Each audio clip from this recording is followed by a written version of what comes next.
That is how serious that is.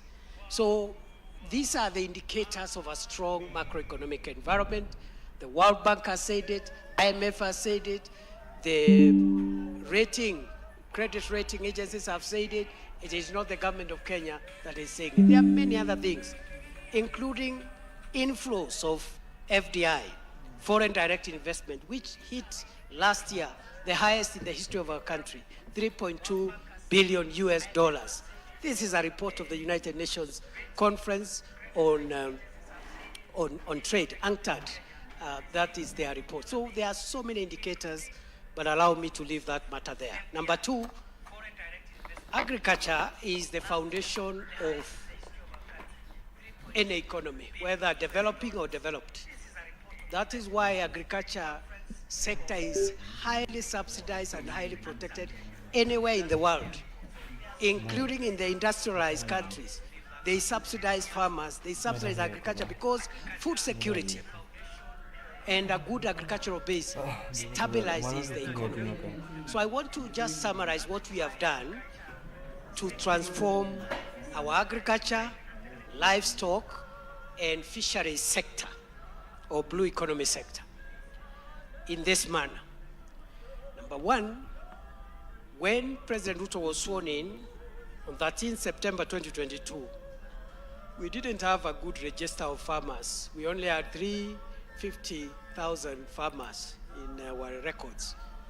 Through his efforts, we've been able to register all farmers. We have now a registry of 7.2 farmers across Kenya. We know where they are, what they grow, the kind of fertilizer they need, the acreage they have. So it helps us to plan our agricultural subsidy program and our support for our farmers. Registration of farmers is one thing that we've done. The other thing we've done, we've doubled production in our staple food, maize, for example, from 44 million bags in 2022 to last year's 75 million bags. And that has reduced our dependence on exports. Fire, see fire. But we have also increased our production of coffee, production of soya beans, edible oils, and so forth. And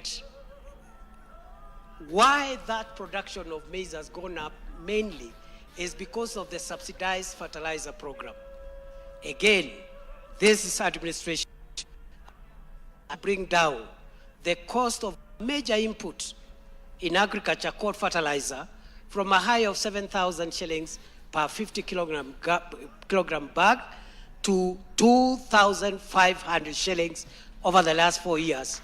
And I am told that the president could also be considering other things, which he'll tell us when he's ready. So we are in a good place because of the fertilizer subsidy program. That subsidy program has increased our production in coffee, in tea, and so on. The other thing we've done around agriculture is our earnings from tea has improved from 138 billion in 2022 to last year's 215 billion shillings in terms of foreign exchange from tea production. Coffee also has done well. We have increased the size of land under coffee cultivation, and coffee now is fetching better prices. This is how you defend government. Coffee is, for those areas that are growing coffee, coffee is now fetching better prices from 60 shillings in 2022. Currently, it's between 150 to 160 per kilogram of cherry. But this has not just happened just like that.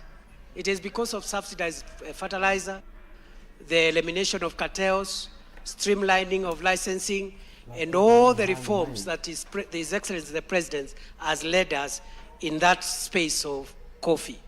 Sugarcane is another area. We have made tremendous reforms in the sugar sector. We have new laws which bring in new governance in that sector. We have brought a very innovative and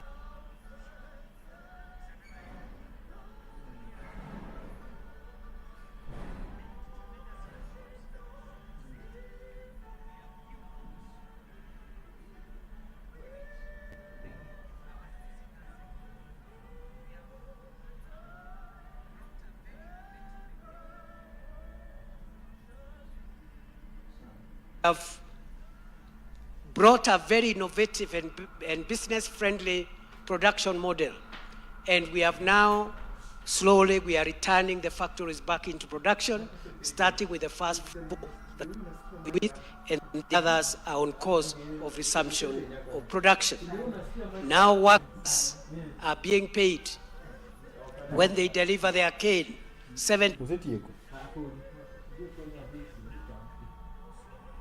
to 10 days upon delivery. Farmers are being paid 7 to 10 days upon delivery of their cane. Workers are paid at the end of the month, and the factories are back into production. Production of sugar has increased tremendously from 472,000 metric tons in 2022 to 815,000 metric tons in 2025. Fire. And this is how you defend government in that sector around agriculture, crop production, and so forth. For the first time, Your Excellency, since sugarcane farming was introduced in Kenya in 1922, some 104 years ago, the sugarcane farmers around Mumias received a bonus last year. And we hope that you can hem in and work with the people in that space to make sure that that bonus becomes consistent and becomes an annual thing as a matter of course. That is what we are doing around agriculture. Livestock, our milk production has increased from 4.6 billion liters in 2022 to 5.3 billion liters last year. Our exports of milk products to East Africa and the rest of Africa has increased by 92%. And as the President announced, Africa now is the leading exporter of processed milk in Africa. Kenya is now the leading exporter of processed milk in Africa. We have transformed the dairy sector, but also in terms of the dairy sector. I see CS Mutai looking at me. I hope I am not underreporting. We have also, through the introduction of subsidized sexed semen, the President has spoken about sexed semen. That is the semen used for artificial insemination to make sure that our breeders get the right kind of breeds that give quality milk that give quality dairy products. Again, this space of semen, we've reduced the price from 8,000 shillings per dose to just 1,400 shillings per dose. But we have also vaccinated 8.9 million out of our 22 million heads of cattle in Kenya. And we're in the process of making sure that we attain herd immunity so that our livestock products can be competitive in overseas markets, so that we get free from diseases that come when livestock is not vaccinated. We've done many other things. Let me rush to the blue economy. We are doing fish landing sites in the 5 counties at the coast, in the 5 counties around Lake Victoria. We started with around 7 fish landing sites. Now another 9. Ground has been broken for another 9 fish landing sites to support our fish farmers around Lake Victoria and around the Indian Ocean. We are providing boats for our fisher folk. And these are small boats, but also we're in the process of acquiring speedboats for deep sea fishing to support the blue economy. We've just completed the Shimoni Fish Port 2.6 billion facility, and the other facilities for the blue economy, including the Center of Excellence that we are putting at Kabondo. Is it Kabondo? Kabonyo. At Kabonyo, which is a 1.3 billion project. It will support training and creating excellence for fish farmers. So blue economy, that's what we have done. Number 3, I'm running quickly now because of time, is the area of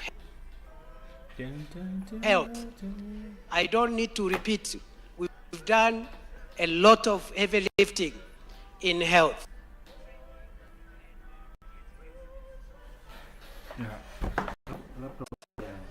Your Excellency, allow me to salute the members of the National Assembly, the members of the Senate, for standing with you and with us, and with this administration, in passing the legislation that we required in some of the areas that required heavy lifting.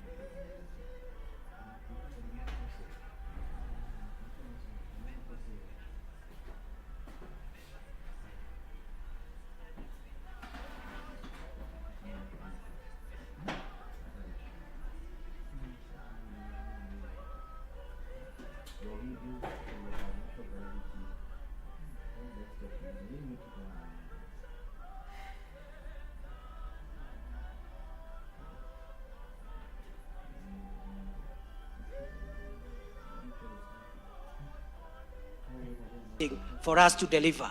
Health is one of them. In the health sector, we started by partnering with county governments to employ CHPs, 107,000 of them, kitting them. Recently, when they visited you, Your Excellency, you said we are going to re-kit them again to replenish their kits, and also you are going also to put them under SHA so that they are insured as they offer health services to our communities. But we also have the National Equipment Support Program. We have also a very robust SHA registration program, which as at now is at 32.2 million Kenyans. We are moving towards universality, because that's what a universal health system looks like. When you have those kind of numbers, the kind of people with medical cover, you're moving towards universality. And so we've made some progress, good progress with equipment, with drug supply, with CHPs, and also if you visit any hospital today, and the COG spoke, they say the facilities now have reasonably higher revenues than they have ever had before. Some are now able to sustain themselves, including dispensaries. And therefore, UHC is on course. Once more, thank you very much, our two houses of parliament, for supporting us on this program.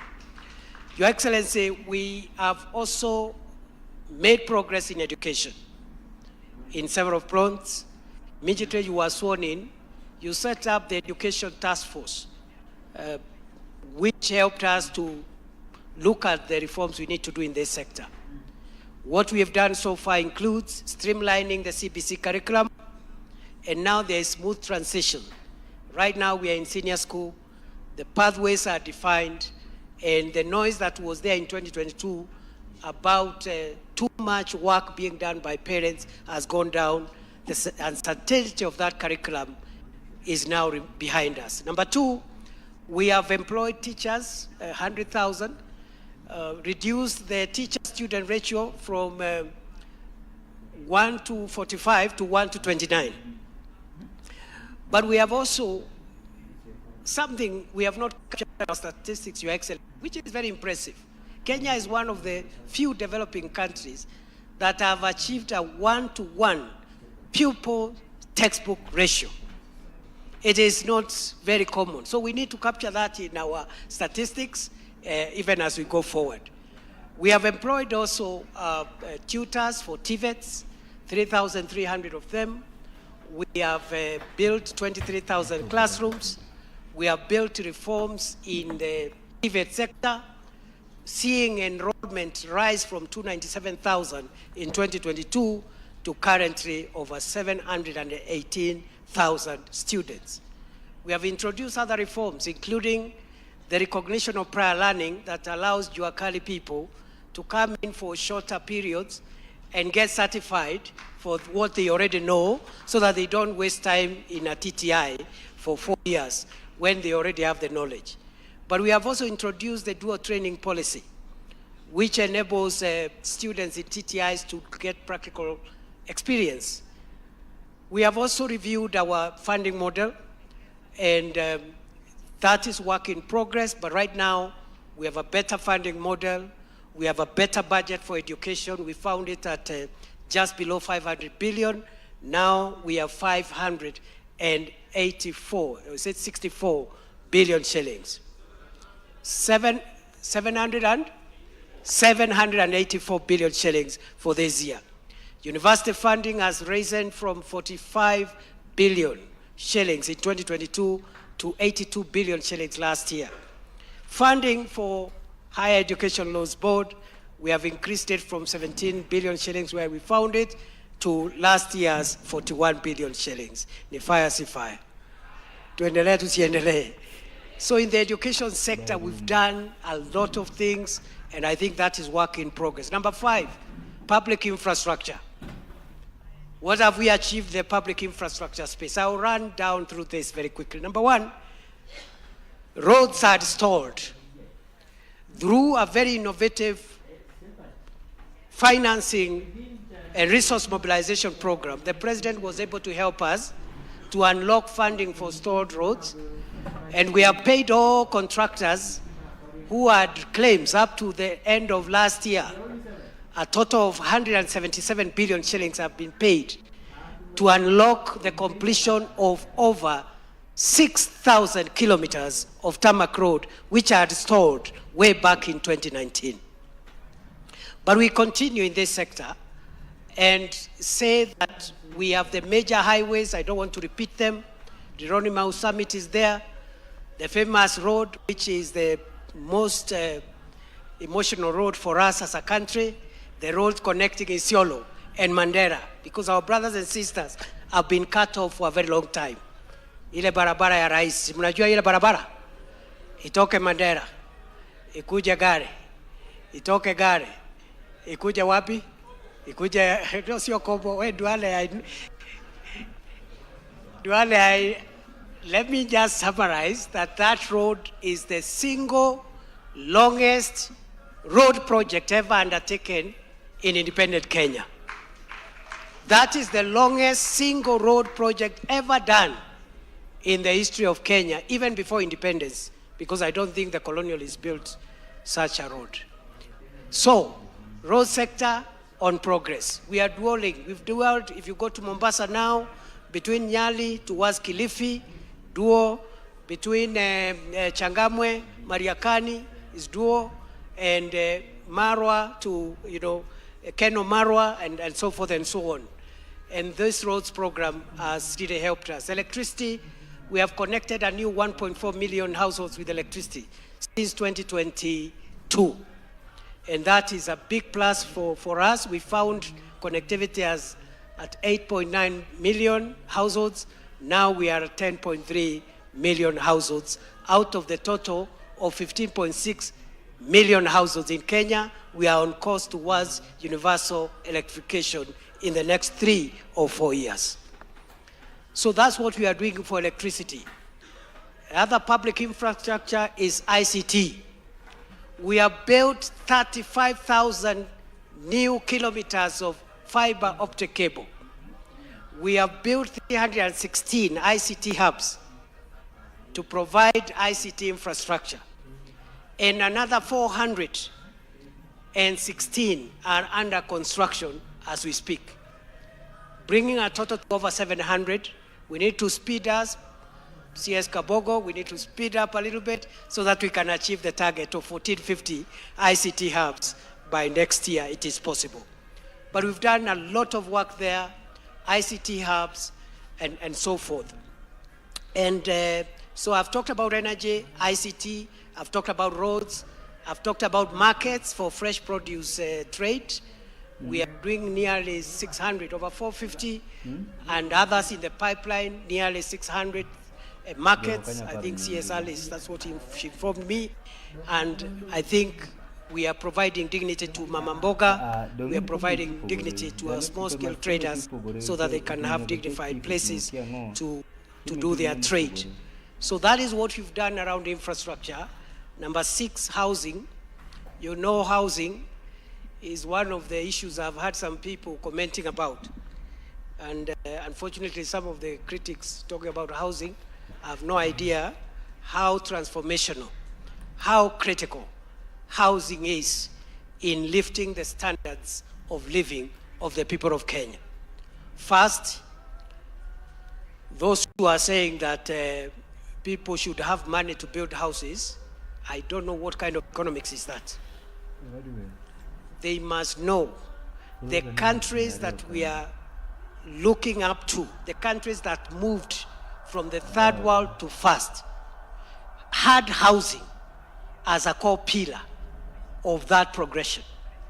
And the reason why the government of Kenya must provide leadership in providing decent homes for Kenyans is because of the Constitution. The Constitution does not say, wait until the people of Kenya get money to build homes. It says the government must provide housing, water, health, and all the other amenities mentioned in Article 43. So we are respecting the Constitution. And the other questions around logistics and policy issues, the President answered very ably on our behalf. We can now defend this housing program. And colleagues, you have no idea what this will do. The more people you have owning homes, whether fully owned or partially owned through mortgages, the higher the national income index will go. So you are going to get shock in 5-10 years from now, when Kenya is rated in terms of per capita or gross national income. We are going to shoot tremendously, very high in the ranking. If you look at the countries that are always high in the gross national income index, the countries where most citizens have homes or access to homes. That's what retains Singapore on top of that chart all the time. That is where Kenya is heading. And Your Excellency, 20 years, 15 years, 25 years, as you said, this country, many people will not recognize Kenya, and we will leap to where you want us to be, among the family of developed nations.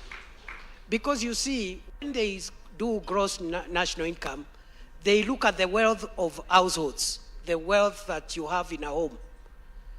They count your camels and donkeys and sheep and sofa sets, and they aggregate, and then for the whole country.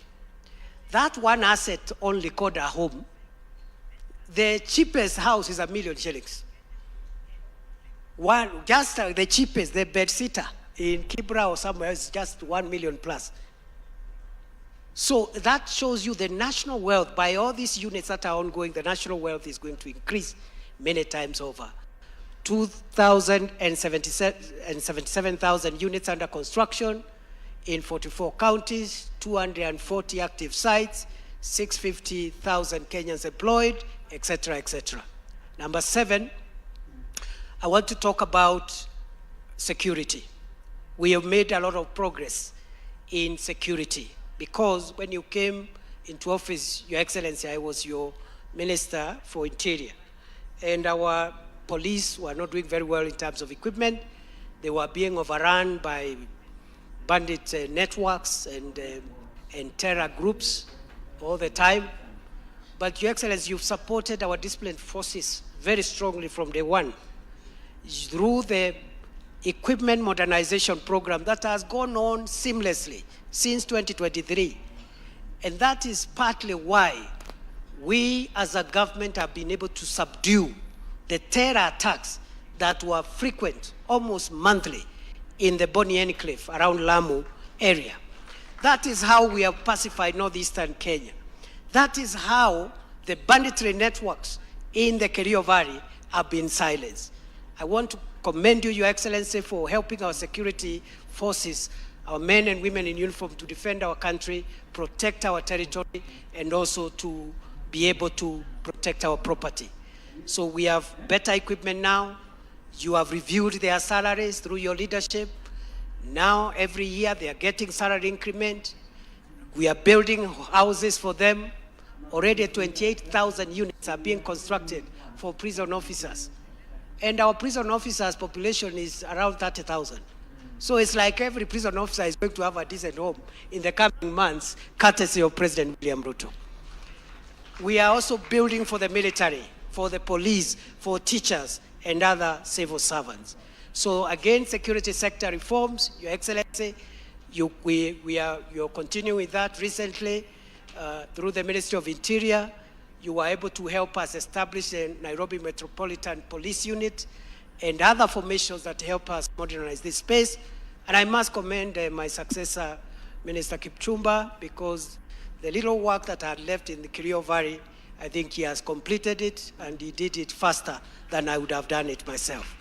Because I think the mopping out of guns was one headache that I had before leaving that place. Number 8, Your Excellency, as I go towards winding up, is job creation, the creation of jobs. And before I do number 8, which is the last one on creation of jobs, I had forgotten, under public infrastructure, we cannot forget the stadia, the stadiums that we have built. We built Talanta from scratch, the first new stadium, international new stadium since 1987.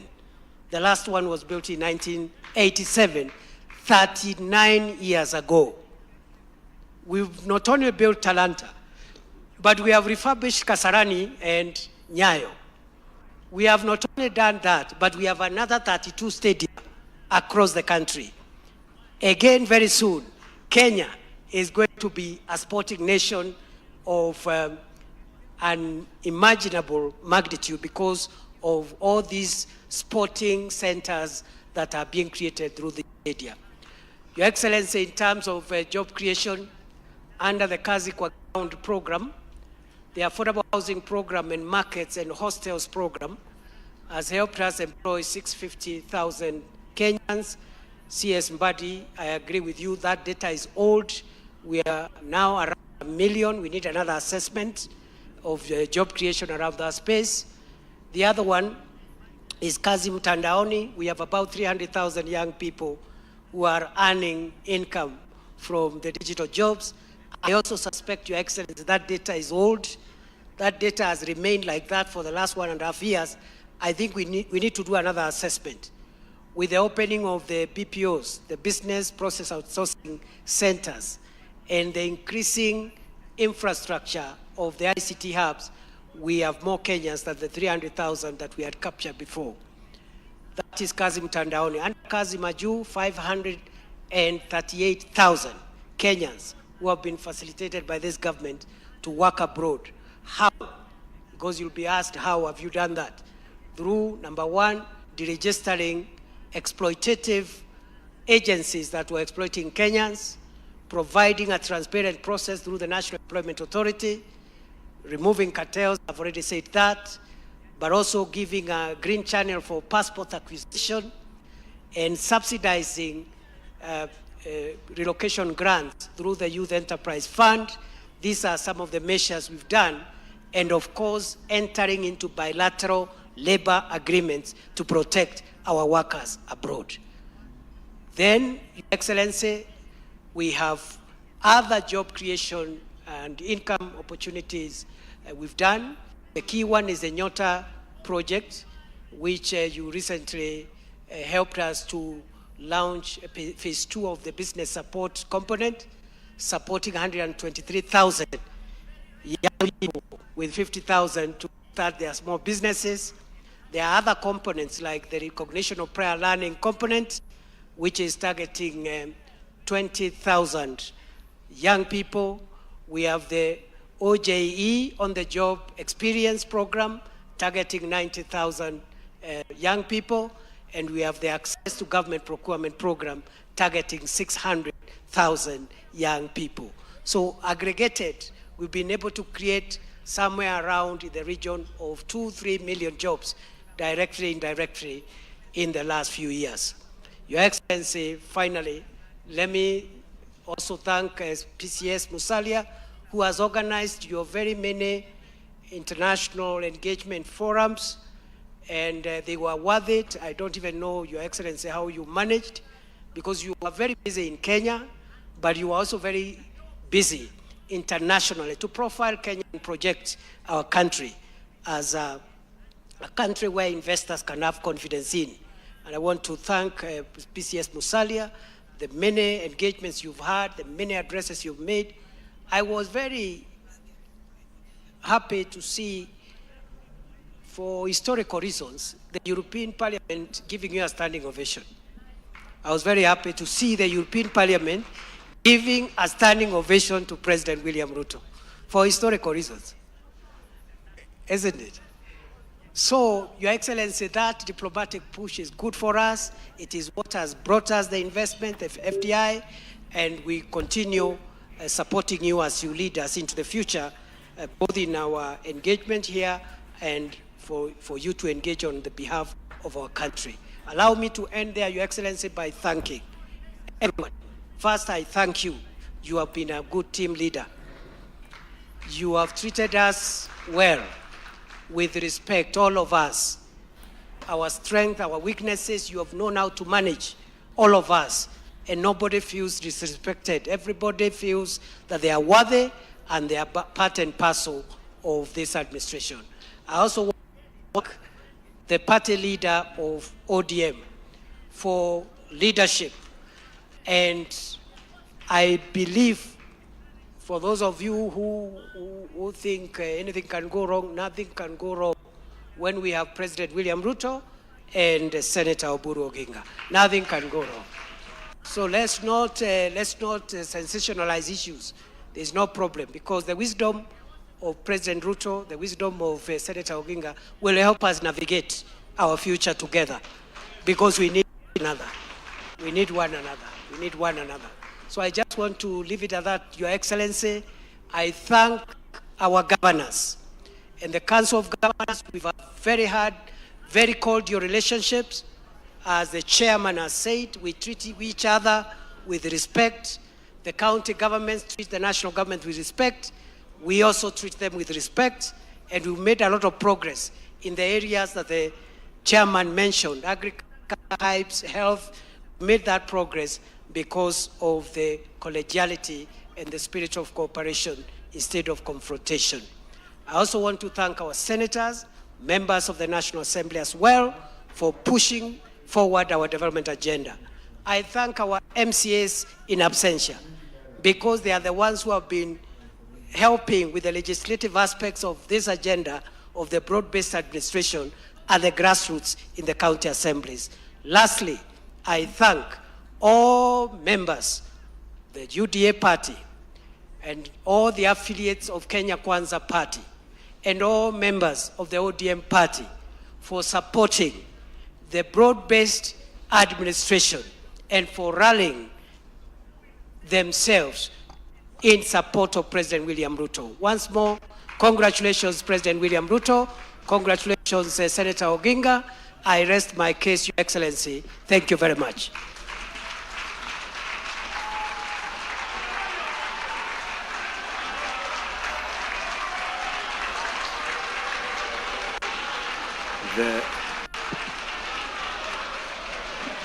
The clubs have come naturally. Professor Nifaya Sifaya. Nifaya Sifaya. Aya, makofi ya fireman tena, as we welcome David Wakoli to lead the next session. Welcome, sir.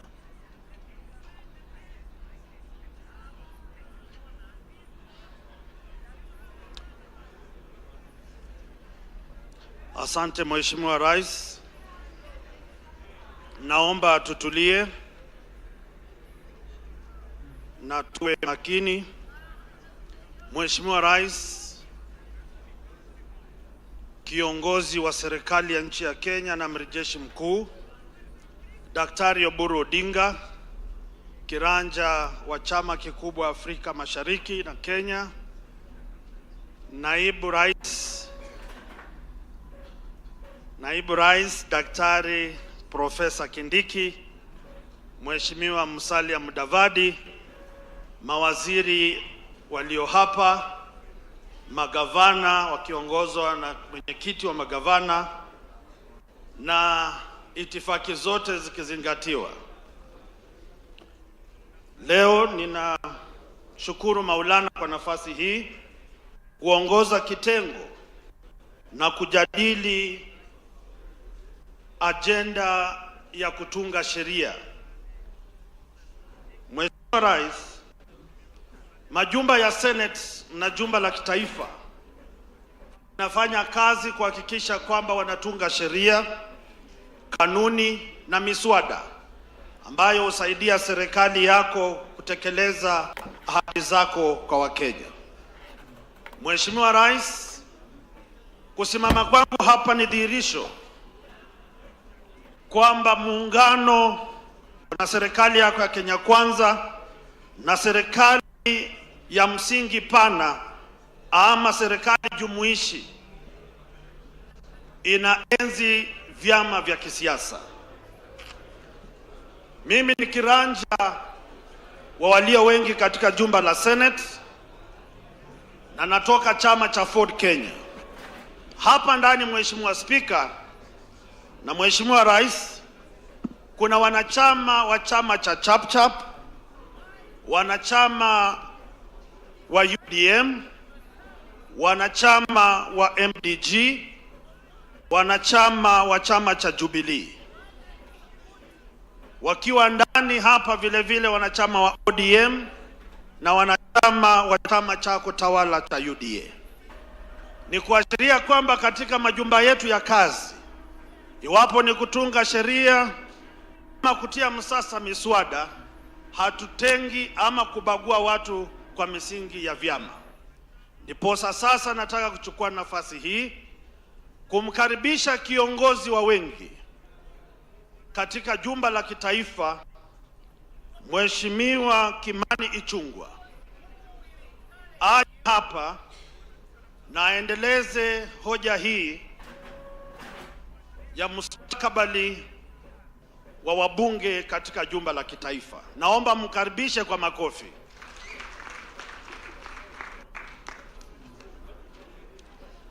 Asante sana Mheshimiwa Senator Wakoli. Your Excellency President, I'll beg to do a very quick presentation on behalf, with the permission of the Leader of Majority in the Senate, on behalf of both the National Assembly and the Senate, because we are a bicameral parliament, and therefore what you'll be speaking about is the scorecard or the milestones that have been achieved by the Parliament of Kenya and not necessarily the National Assembly. Your Excellency, since commencement of this 13th Parliament, both houses have been very instrumental in actualizing very significant legislative reforms for the socio-economic and political development of our country, also for the implementation of the pillars, the key pillars of the bottom-up economic transformation agenda. These legislative interventions, Your Excellency, have also aimed at enhancing inclusion or inclusivity, providing socio-economic opportunities, and resolving the issues of concern to the people of Kenya. And indeed, Your Excellency, one of the speakers this morning did tell us that indeed, under the broad-based government, inclusivity is a reality, when we were told that even, I think it was Governor Simbarati, who said that even under the handshake regime, ODM as a political party never really got anything in that government. But today, under the broad-based government, we have true and actual inclusivity in practice. Members, you will see that part of the key milestones, or part of what we have been able to do as an assembly, and I'll ask you to just go straight to the table in the interest of time, that largely we have been able as a parliament to enact 83 landmark bills that are actually acts of parliament today in the last 4 years. And that is comparatively to 126 bills that were passed in the entire of the 12th parliament. Meaning, when we consider there are 196 other bills, both government bills, private members' bills, and even committee bills that are before the houses, the two houses, we should be able to surpass the performance of the 12th Parliament. If you look at the regulations and other statutory instruments that we have considered, in the 13th Parliament, we've been able to consider 323 statutory instruments compared to 304 that were considered in the 5 years of the 12th Parliament. Motions considered by this House, again 759 compared to 896 by the other Parliament. And again, as I mentioned, this is in the last 4 years, and the comparative figures for the 12th Parliament are for its entire term of 5 years. That means by the time we are done with the next 1 year, to the elections, we should be able to surpass even the consideration of motions. This is largely in the National Assembly, and for treaties and session papers, we have been able so far, compared to the 12th Parliament 57, we have been able these 4 years to consider 71 treaties and sessional papers. Papers that have been considered in the House, again 7,000 compared to 5,356 in the last Parliament. Petitions, we have been able to consider 374 petitions in the last 4 years as compared to 322 petitions over the last 5 years of the 12th Parliament. And lastly, on statements, we have so far considered 1,324 statements as compared to 707 statements that were processed in the 12th Parliament in the National Assembly. Those figures are for the National Assembly. I do not have the figures for the Senate. In the interest of time, we just agreed with the Senator Aaron Cheruiyot that I present these figures so that we are able to save on time. Also, Your Excellency and members, this 13th Parliament, you remember all of you that we amended our standing orders both in the Senate and in the National Assembly to allow cabinet secretaries on Wednesdays, mornings and afternoons to appear before the Houses of Parliament to answer to questions and statements. And many of them have been very keen in attending those sessions and answering issues that are of concern to the people of Kenya. The other thing I want to touch on, Your Excellency, is just prior to the pre-broad-based government, that is 2022-2023, we had enacted a number of legislative pieces. Some of them were very significant and transformational for our country. And as much as these were done before the broad-based government, and Your Excellency, I think is you who mentioned that in the morning in your presentation, that like the Affordable Housing Act, when we consider the Affordable Housing Bill, even our brothers and sisters in the ODM party, many of them were very supportive of this because of the history that they were coming from with the support and the belief that our former Prime Minister had in the agenda for housing. And I remember, Your Excellency, the day we presented the NADCO report to His Excellency, the former Prime Minister, he was very keen to push through the agenda of housing and spoke at length on why we needed to work together to enact some of these pieces of legislation. Your Excellency, the other transformational pieces of legislation other than Affordable Housing Act are the 4 laws that we passed to make sure that SHA, or the Social Health Authority, 4 bills, that is the Social Health Insurance Act of 2023, the Primary Healthcare Act, the Digital Health Act, the Facility Improvement Financing Health Act. These were enacted way back in 2023. And as the chair of the Council of Governors indicated earlier this afternoon, many of these acts of Parliament under SHA have indeed been very transformational, especially in ensuring that we are able to take money to the grassroots, like the Facilities Improvement Fund is making sure that dispensaries right in our localities in the counties are getting money from SHA. Other transformative pieces of legislation, Your Excellency, and this is not exhaustive, we are just trying to summarize, is the Sugar Act of 2024 that has completely transformed the sugar sector in our country, allowed us to lease a number of factories and sugar companies, just like we, Honorable John mentioned and DP has mentioned it in passing, that the sugar sector or the sugar industry has tremendously transformed over the last 3 or 4 years. The tax, the other bills, Your Excellency, you remember, and you said it very well this morning, that many of these leaders in this room, and especially members of Parliament, both in the Senate, and more so those in the National Assembly, Your Excellency, have had to go through a very rough patch. And part of that rough patch, as members will remember, is in 2024, when we passed the finance bill of 2024. That finance bill, Your Excellency, as we have always contended, was not as harmful as Kenyans were misled to believe.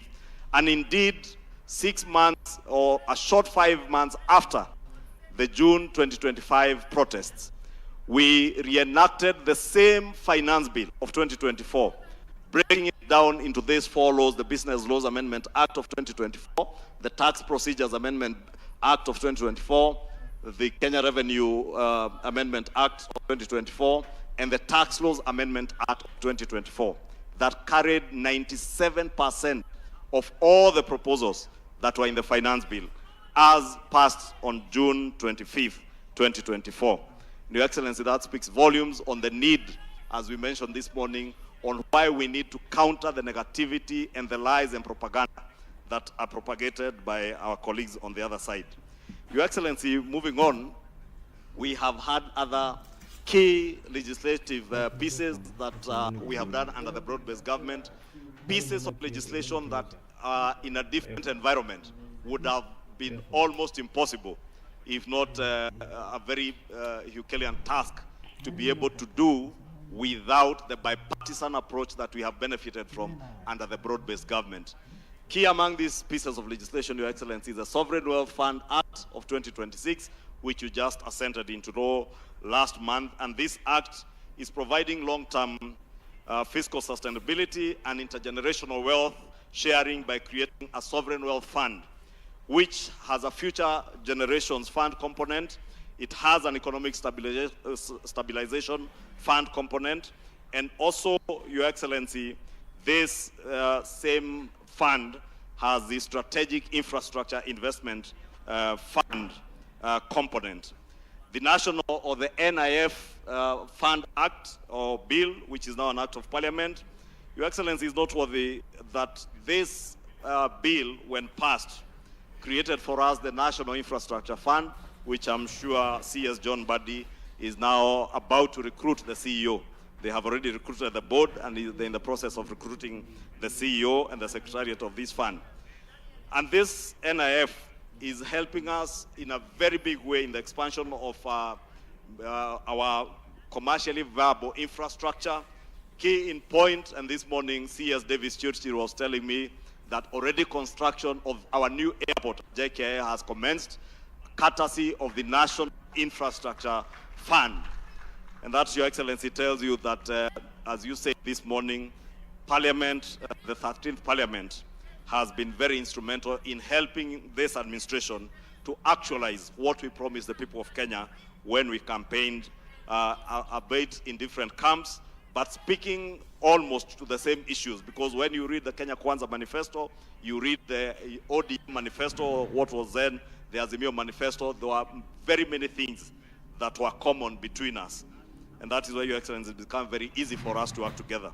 Your Excellency, we have also had other pieces of legislation, like the Privatization Act and reforms around securitization, Your Excellency, that have helped us also to actualize, for instance, the construction of what we have all witnessed as we drove from Nairobi, and those who drove from Western Kenya coming this way, from Nakuru coming to Naivasha, the construction of the Rironi, Naivasha, Mau Summit Highway, which could not have been possible without the legislative interventions that around the Privatization Act and the public-private partnerships framework and the innovative securitization of road levies, now possible with the RMLF Amendments Act, which was enacted again in the National Assembly in this 13th Parliament.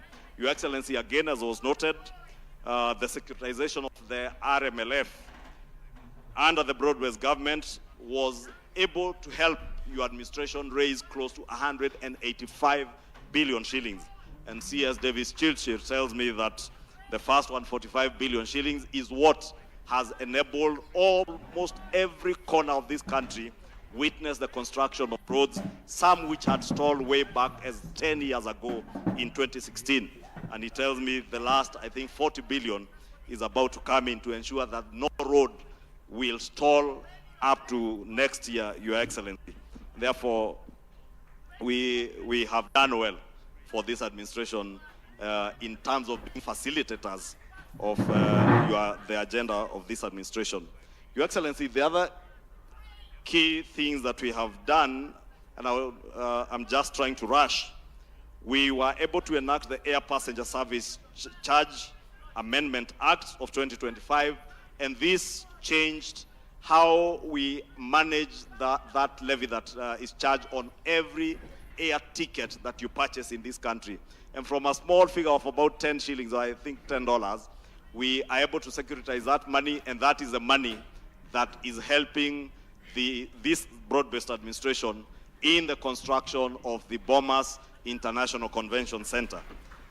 Speaking on securitization, again, Your Excellency, courtesy of securitization of even the sports fund, we have been able in a big way, and somebody spoke this morning about how emotive the governor for Wajir and the chair of the Council of Governors was on Madaraka Day this year, to witness not just the construction of roads, road infrastructure in that county, but for the first time to have a modern stadium in Wajir County and be able to host a national celebration, something the people of North Kenya had never imagined would happen.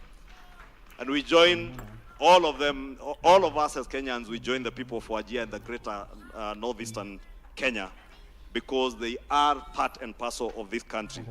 Your Excellency, we have had other landmark legislative pieces, the Government-Owned Enterprises Act that has reformed the governance structure of many of our parastatals, and I know there is still a lot of debate around that subject, and we will be engaging on it. I've mentioned the Privatization Act, the Virtual Assets Service Providers Act of 2025. We are the first African country to enact a comprehensive regulatory framework, specifically regulating the emerging virtual assets ecosystem, safeguarding the integrity of Kenya's financial system, and promoting innovation. I'm told my time is up, so I will not bother you with many of these other pieces of legislation because you know them. And I just want to finish with one thing, Your Excellency, that we are here today looking at the milestones that we have been able to achieve, both from the executive and those of us from the legislature, and even from our county governments, for the governors and deputy governors who are here. Your Excellency, it is my view that we have been able to achieve so much that we wouldn't have been able to achieve were we not working together under the broad-based government. And therefore, Your Excellency, the question that is lingering in many of our heads, and I know I will speak for many of us when I stand here and pose a question, how do we move on from here moving forward? We have a year to go into the elections. We have been working in an engagement under the broad-based government where we got ODM to come and work with us. Your Excellency, I know many of us are asking ourselves, going forward over the next 1 year, even as we move into the next elections, how do we crystallize what we have been able to do in terms of our engagement, our brotherhood, and the strong relations that we have built to be able to get into the next elections and ensure that we safeguard this great work that we have been able to do under this administration, both from the legislature and from the executive. And Your Excellency, I think you summed it very well this morning when we said it is imperative that we win the coming elections. And therefore my contention, Your Excellency, that we cannot win if we are not working together and actualize this, or rather mature this relationship from the broad-based arrangement or broad-based government into an actual working coalition where we come together, work together as one team, because this team, Your Excellency, is clear it can deliver for the people of Kenya. You have spoken to us to begin a conversation on Vision 2060, or our new national vision. That national vision, Your Excellency, again, is not a vision for William Ruto, is not a vision for the broad-based government, is a vision for the nation of Kenya and for generations to come. As we begin that conversation, Your Excellency, I want to believe that we can tap onto the expertise of our brothers and sisters in ODM and the energy that we exhibited when we pushed the hustler narrative in 2022 to win the next elections, and be able to push forward a new vision for our country, which we can build together as one team. And I want to believe, Your Excellency, there is also a way, and I think you have spoken to that in your earlier engagements, that we can make sure that even as we work as coalitions, and it's only us in this broad-based arrangement who can actualize a coalition that will develop a manifesto that can also be anchored on that greater national vision. And it is a challenge to us, Your Excellency, that in the coming days we will lead the way to ensure that every other, even those of our friends in the opposition who are building coalitions, or even as in their fragmented and disunited opposition, we find a way where we pass legislation that ensures that all of us as political leaders, as we sell our manifestos to the country of Kenya, they are in one way or another aligned to that greater national vision, so that the visions that we develop for our country do not become visions for one leader or for one administration. They transcend one administration moving forward. With those very many remarks, I can see Senator Aaron Cheruiyot telling me my time is up, and I want to end it there, Your Excellency. Your Excellency, allow me now to double also as a MC to invite my colleague and my immediate deputy leader of majority in the broad-based government and leader of minority, Honorable Junet Mohammed, who will take us through the plenary session for us to be able to engage further. Thank you. Karibu. Thank you. Thank you very much. Your Excellency, the President of the Republic of Kenya, Your Excellency, the Deputy President, my party leader, Your Excellency, in the interest of time and with your permission, first I want to thank, we have only two issues now remaining, the plenary and the resolution of the PG.